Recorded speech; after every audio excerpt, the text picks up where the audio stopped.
উত্তরে আমরা চলে যাই। আব্দুর রহিম লিখেছেন, এক দরিদ্র ব্যক্তি হজের নিয়তে অনেক বছর আগে কিছু গাছ লাগিয়েছেন। অনেক বছরের পরিচর্যার পরে তিনি সেই গাছ বিক্রি করে হজ করতে যেতে পেরেছেন। আপনার মন্তব্য জানতে চাই। আলহামদুলিল্লাহ ভাই আব্দুর রহিম, খুবই আনন্দের সংবাদ এবং খুবই চমৎকার একটি বিষয়, যেটি আমাদের অনেকের জন্যই শিক্ষা বহন করে। যার কারণে এই ধরনের ঘটনা আমাদের প্রত্যেকটা মানুষকে প্রেরণা যোগায়। আমাদের এখান থেকে অনুপ্রাণিত হওয়া উচিত। ভালো কাজের জন্য সদিচ্ছা এবং আন্তরিক প্রচেষ্টা থাকলে আল্লাহ তাআলা তাকে সাফল্যের চূড়ান্ত শিখরে পৌঁছার তৌফিক দান করেন। আল্লাহর ওয়াদাও রয়েছে। আল্লাহ বলেছেন, ওয়াল্লাযিনা জাহাদু ফিনা লানাহদিয়ানহুম সুবুলানা, যারা আমার পথে আসার জন্য চেষ্টা করে, আল্লাহ বলেছেন আমি অবশ্যই তাদেরকে আমার দিকে আসার বহুমুখী পথ দেখিয়ে দিব।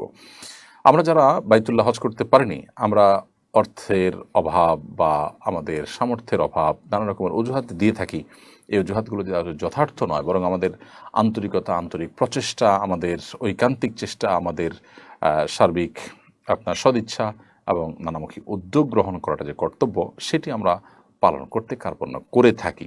সেটির শিক্ষা আমরা এখান থেকে নেব এবং ভাইটির আল্লাহ তাআলা হজকে কবুল করুন এবং তার মতো বরং তার চেয়ে আরও বেশি আমাদের সবাইকে আল্লাহর ইবাদত বন্দেগীর জন্য আত্মত্যাগ করার তৌফিক দান করুন।